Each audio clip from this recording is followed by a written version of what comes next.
Olá, sejam todos bem-vindos à nossa primeira aula do curso Uma Introdução à História da Bíblia.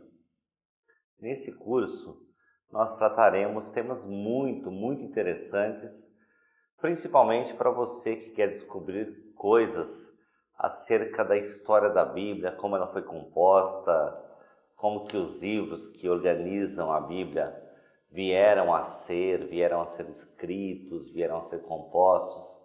Há muita coisa, porque nós estamos falando de um tempo muito anterior ao nosso, que certamente você não conhece, e o conhecimento desses fatos, desses detalhes, irá contribuir para a sua formação e certamente para a solidificação de alguns conceitos que você já tenha desenvolvido até aqui. Pois bem, vamos começar pelo nome. Quando nós conhecemos alguém, nós somos apresentados a alguém, uma das primeiras coisas, se não a primeira delas, é nós sabemos o nome da pessoa.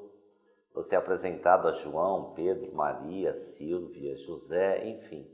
E aí a pessoa se apresenta a partir do seu nome. E é isso que eu quero fazer em relação à nossa disciplina, uma introdução à história da Bíblia. A palavra Bíblia. Bíblia é uma palavra de origem grega. Advém de biblioteca, que você certamente conhece. Portanto, Bíblia, Biblos, é livro. A Bíblia seria uma coletânea de livros. Por isso, o nome grego, embora o grego não seja a principal língua da Bíblia, tal como nós a conhecemos na tradição judaica, é o hebraico, evidentemente, mas a palavra Bíblia advém desse conceito, do conceito de livro. Então, a primeira coisa, primeiro fato distintivo que nós podemos tomar a partir da revelação do nome é de que Bíblia é uma coleção de livros. Ali você encontrará livros independentes entre si. Agora imagine esses livros independentes entre si colocados numa mesma prateleira. É uma espécie de uma prateleira virtual, que as prateleiras formam esses livros, uma coletânea que nós identificamos pelo nome de Bíblia. Os leitores da Bíblia, por mais leigos que possam ser, sabem que existem distintos livros que compõem o chamado Antigo Testamento, ou Escrituras Judaicas, e outros distintos livros que compõem o Novo Testamento. Para efeito deste curso, embora nós façamos referências a outras concepções e a outras formas, nós iremos considerar o chamado cânon judaico, a lista dos livros sagrados, segundo a tradição judaica, que compõem para os cristãos o Antigo Testamento. Segundo o cânon judaico, 39 livros, 39 textos, portanto, 39 bíblios, livros independentes, compõem o Antigo Testamento. Para os cristãos, outros 27 livros irão compor o Novo Testamento, de modo que, totalizando 39 do Antigo Testamento e 27 do Novo Testamento, a Bíblia é composta por 66 livros, 66 textos que podem ser identificados, que podem ser localizados, estudados separadamente. Há um setor da teologia que se dedica ao estudo dos textos, chamado teologia bíblica, porque esses textos podem ser estudados separadamente.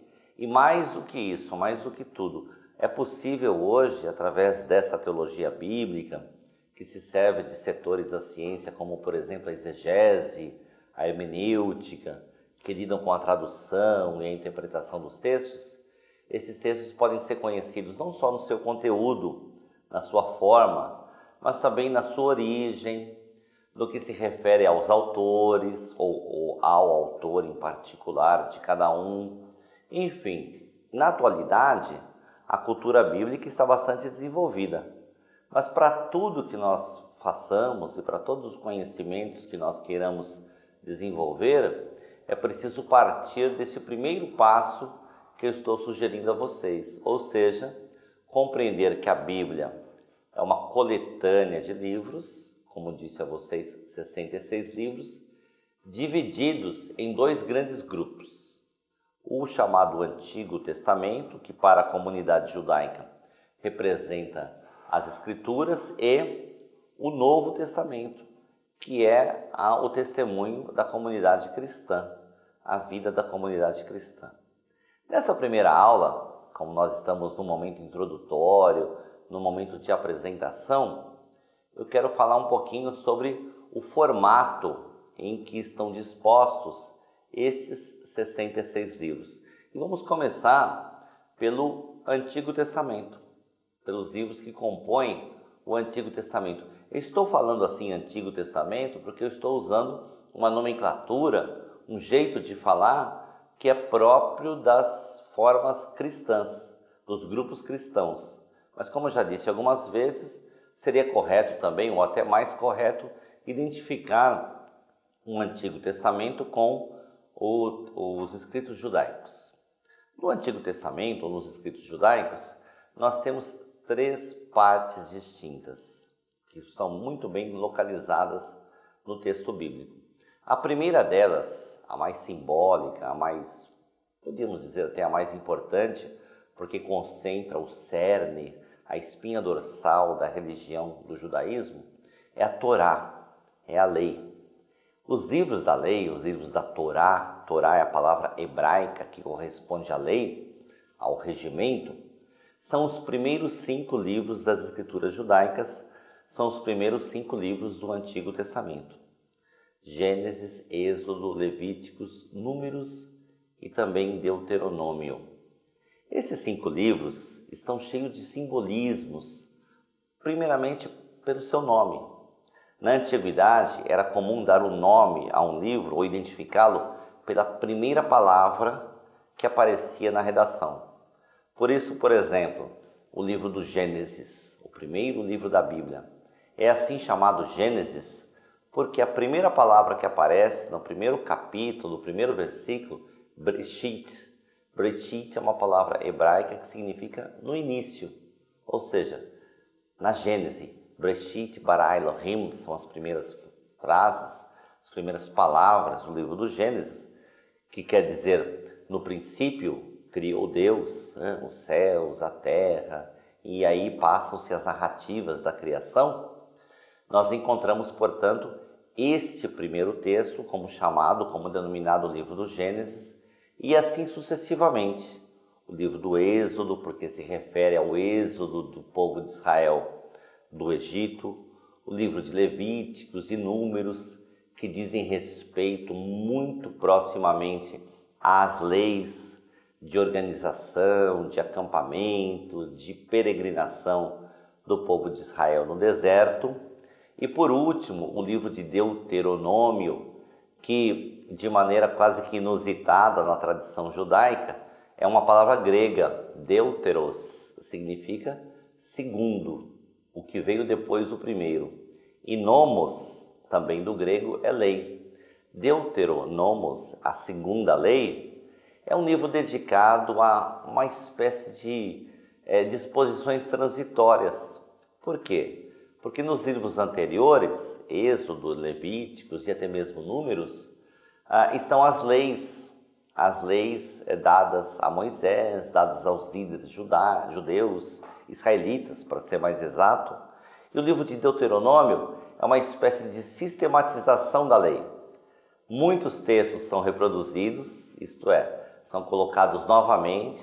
Textos que estão presentes em Êxodo, em Levíticos, em Números, são de uma certa forma reescritos e reaparecem no Deuteronômio como uma espécie de redação final. Esses livros, eu disse que eles são simbólicos, não somente pelo seu conteúdo, por narrar a origem do mundo, as criações diversas e também a figura do homem em sociedade, as outras ações, e em especial os 10 mandamentos, não somente por isso, mas, sobretudo, esses livros podem ser tomados como simbólicos porque sua autoria é atribuída a um grande líder israelita do passado, que é Moisés. A crítica bíblica hoje sabe que muito dificilmente, diríamos até impossível seria que Moisés fosse de fato o redator, o autor desses livros. Mas eles são atribuídos a Moisés, e isso dá aos livros de Gênesis a Deuteronômio, os 5 livros que compõem a Torá, a lei dos judeus, um caráter muito especial, pois Moisés era uma liderança, foi uma liderança mitológica até. Moisés, segundo os relatos bíblicos, falava com o próprio Deus, recebeu de Yahvé, o Criador, as tábuas da lei, de modo que atribuir um texto a Moisés seria como que dar uma grande dignidade ao texto. E até hoje, mesmo sabendo, mesmo tendo a crítica bíblica descoberto que esses textos não foram escritos por uma só pessoa, que não datam, a sua escrituração não data da época em que Moisés viveu, e sim de períodos posteriores, até hoje nós nos referimos à lei da Torá como a lei de Moisés. E por isso ele tem um caráter muito especial, um caráter simbólico muito especial. Para além desse primeiro grupo, os 5 livros da Torá, nós encontramos também os livros históricos. Os livros históricos, ao lado dos escritos, dos livros de sabedoria popular, se constituem numa narrativa que diz respeito à história do povo de Israel. Livros de reis, crônicas, e os livros escritos, tais como Provérbios e Salmos, Eclesiastes, Cantares, são livros que se destinam ou a contar a história ou a expressar sabedoria popular. Constituem, portanto, um grupo dos escritos. São assim chamados os livros históricos que compõem as escrituras judaicas.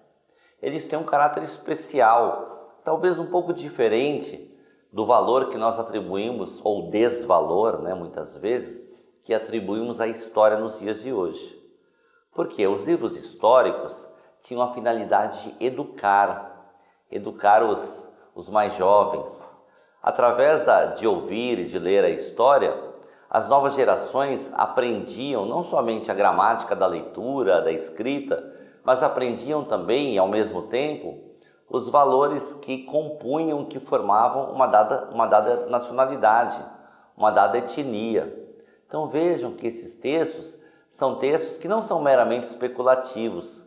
Contar a história, por exemplo, da chegada do povo de Israel em Canaã, que é o que nós encontramos no 6º livro na ordem, seguindo aqui apenas uma ordem de aparição, o livro de Josué. Isso não é uma mera curiosidade.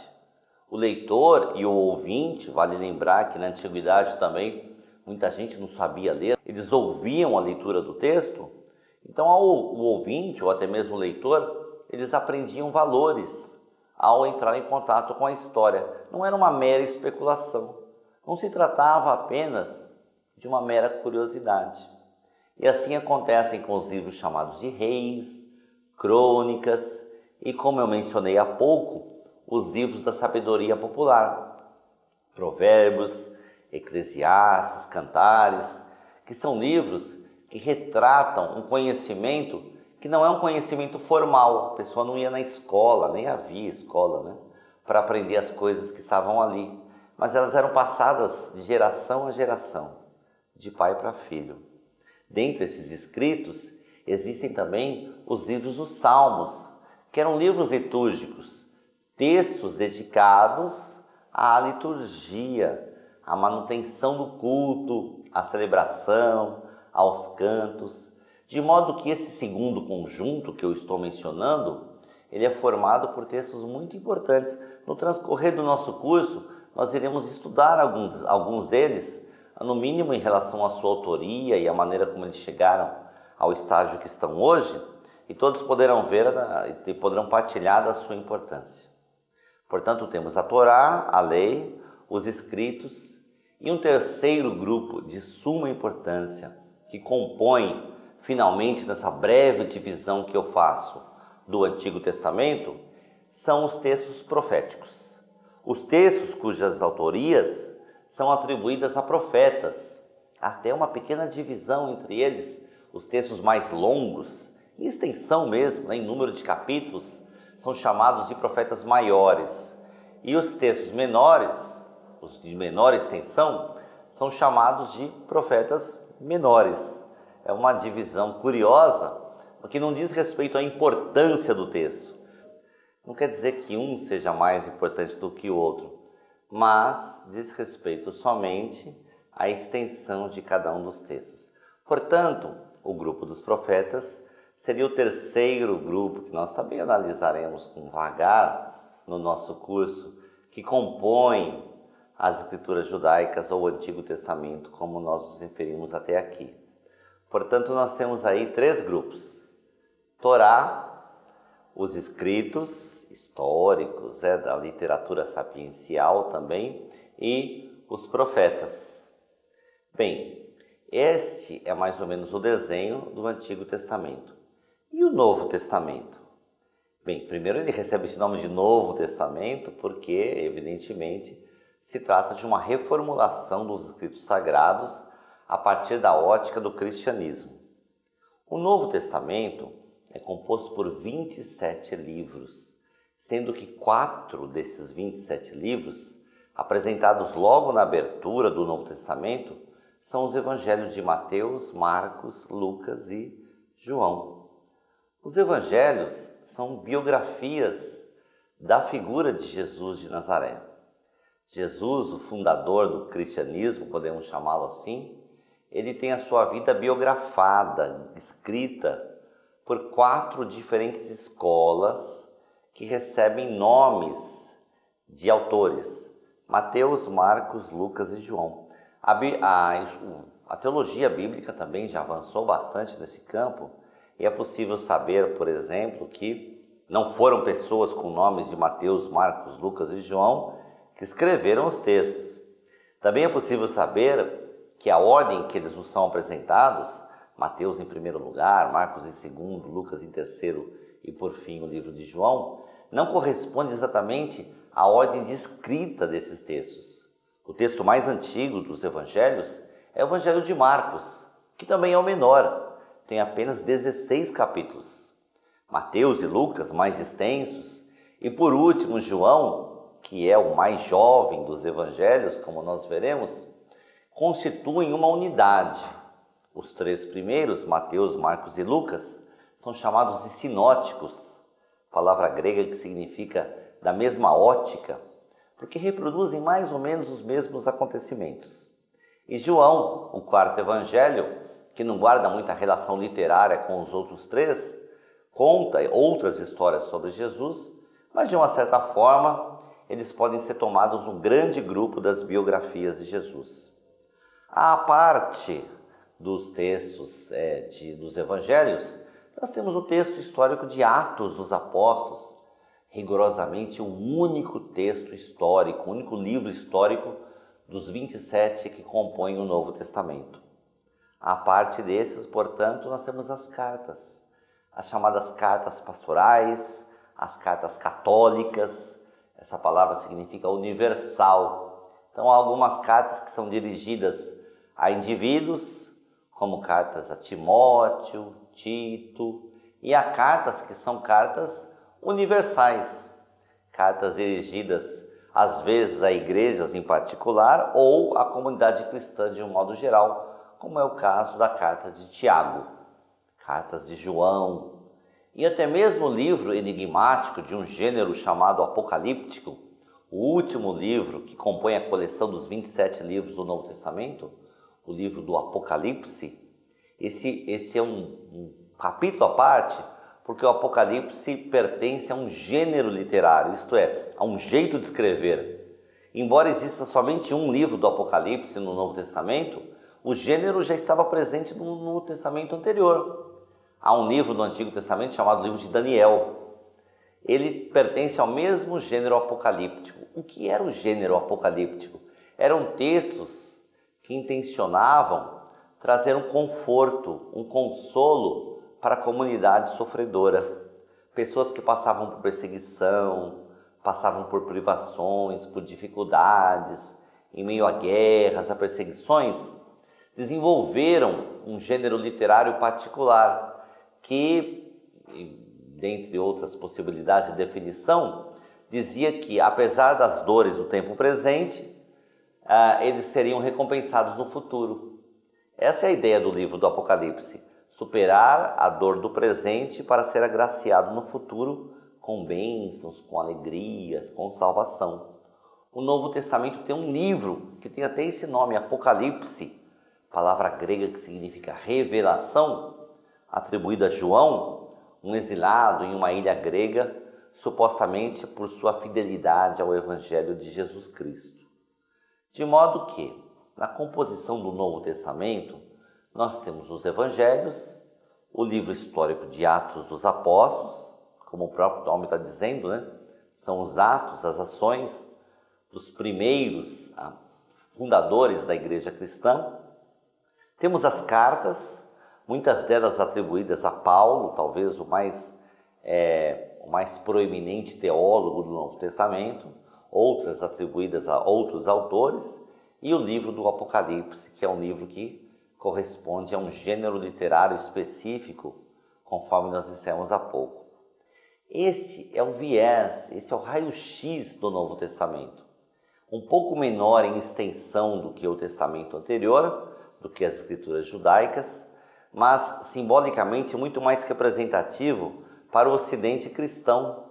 Nós vivemos numa parte do mundo, no Ocidente, em que a presença do cristianismo é determinante em muitos aspectos, não só no aspecto religioso, na moral, nos valores, na cultura, na maneira em que nós organizamos a nossa política e vivemos a nossa vida. Há muito da herança do cristianismo presente na parte ocidental do mundo. E essa herança pode ser identificada nos textos do Novo Testamento por um fato muito simples, muito fácil de entender, que reside no aspecto de que o cristianismo é uma das religiões do livro.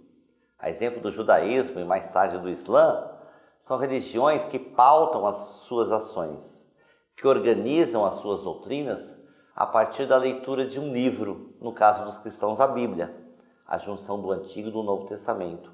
E nos textos do Novo Testamento, que ganham poder, digamos assim, de prevalência sobre os textos do Antigo Testamento, nos textos do Novo Testamento nós encontramos valores que foram reproduzidos por gerações e hoje constituem os valores da sociedade ocidental.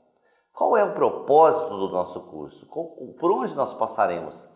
Então, ditas essas coisas, feita essa introdução até um pouco extensa, mas muito necessária, a respeito dos textos que compõem a Bíblia, nós estudaremos as coleções das quais a Bíblia veio a ser. De onde foram tirados os textos que compõem o Antigo Testamento? Por que há histórias repetidas? Por exemplo, quando olhamos para o livro do Gênesis, os 2 primeiros capítulos contam a mesma história, que é a história da criação do mundo, com nuances de diferença, mas é a mesma história. Por que isso acontece? Porque às vezes Deus é chamado de Elohim, Senhor, outras vezes é chamado de Yahvé, que é a forma primeira do verbo ser na língua hebraica, na primeira pessoa do singular, o eu sou, como ele parece ter sido denominado a Moisés no ato da revelação, porque em outras ocasiões o texto chama a Deus, identifica a divindade como El Shaddai, ou ainda, porque sendo os judeus uma religião monoteísta, assumem a existência de outros deuses, dizendo até, em algumas ocasiões, que Yahvé sentar-se-ia na assembleia dos outros deuses para, dentre eles, prevalecer. O monoteísmo judaico da antiguidade é o mesmo que nós entendemos hoje? Crer em um só Deus e admitir a existência de outros? São curiosidades que nós podemos buscar na história do texto. Ainda que os posicionamentos de crença, doutrinários, institucionais, de igrejas, enfim, de religiões, possam variar, a nossa intenção é buscar com uma certa isenção no texto bíblico respostas a algumas perguntas que nos parecem bastante razoáveis de serem feitas na atualidade. Se não foi Moisés que escreveu a Torá, quem escreveu? É possível estabelecer uma relação de autoria? E os livros proféticos? Pertencem mesmo aos profetas? Um profeta extenso como Isaías, com 66 capítulos, tudo depende de uma só mão? Ou foi um grupo, ou se deve a um grupo de escritores? E quando chegamos ao Novo Testamento, quem decidiu quais textos comporiam o Novo Testamento? Sabemos que existiam muitos evangelhos. 4, talvez não seja nem 1% de todos os evangelhos que apareceram na comunidade cristã primitiva. Por que a escolha recaiu sobre esses 4? Ou ainda, uma pergunta anterior a esta, por que escolher? Para que serve uma lista fechada, chamamos de cânon, de lista canônica, dos livros sagrados? Quem determinou e quais foram os critérios? Esses elementos todos serão os elementos que nós passaremos nas aulas seguintes. Procurar responder e atender também as suas dúvidas no nosso canal, para saber, por exemplo, quais foram os problemas, o que levou ou quais fatos levaram as pessoas a escrever sobre dados assuntos e, mais fundamental do que isso, qual a importância que tem para as religiões, no caso, pontualmente falando, o judaísmo e o cristianismo, tomarem esses textos como palavra de Deus. Deus que é sempre descrito como um ser que não pode ser compreendido em todas as suas formas, que não pode ser aprisionado em nenhum modelo. Como pode, então, ou como podem as religiões querer aprisionar a palavra de Deus em um texto escrito, em uma menção do sagrado? Essas questões são muito atuais. Aliás, elas só puderam ser formuladas a partir do desenvolvimento da ciência contemporânea, na tradução das línguas antigas, e aí nos referimos ao hebraico e ao grego koiné, que é o grego no qual estão compostos os textos do Novo Testamento e o livro de Daniel, do Antigo Testamento. O desenvolvimento da exegese, que é a tradução interpretada no contexto histórico da composição. Não é só traduzir, mas a exegese se ocupa também em descobrir na tradução o que aquela palavra específica que estava sendo usada significava para aquela comunidade de leitores, aquela comunidade de ouvintes. E também nos valendo, por fim, da hermenêutica. A hermenêutica é a arte da interpretação atualizando o texto. Nós, quando trabalhamos com textos do Antigo Testamento, para nos referirmos apenas à sua versão redacional, isto é, como a gente encontra hoje, nós estamos aí por volta do ano 1000 a.C. E os textos do Novo Testamento devem ter sido concluídos no mais tardar no final do primeiro século. Então nós temos aí mais de 1000 anos da história da escrita. Em nosso curso nós iremos conversar sobre isso e oferecer algumas respostas, ou algumas das últimas respostas, que estão sendo também oferecidas nos círculos dos teólogos e dos estudiosos. Por isso quero convidar a todos para os nossos próximos encontros. Nós começaremos pelo estudo da composição do Antigo Testamento. E nós findaremos, ao final dessas aulas todas, com anotações e com referências ao texto do Novo Testamento. Certamente vai ser um caminho muito prazeroso de descobertas, muitas vezes de inquietações, o que é próprio do conhecimento, mas, ao fim, é um caminho de vitórias, na medida em que você vai ter mais elementos para poder conversar, mais elementos para poder articular e argumentar acerca dos seus dogmas ou dos seus pressupostos teológicos e, sobretudo, conhecer um dado fundamental, que é o dado da história do texto. Por isso fica aqui o meu convite e espero revê-los todos em nossa próxima aula. Até lá!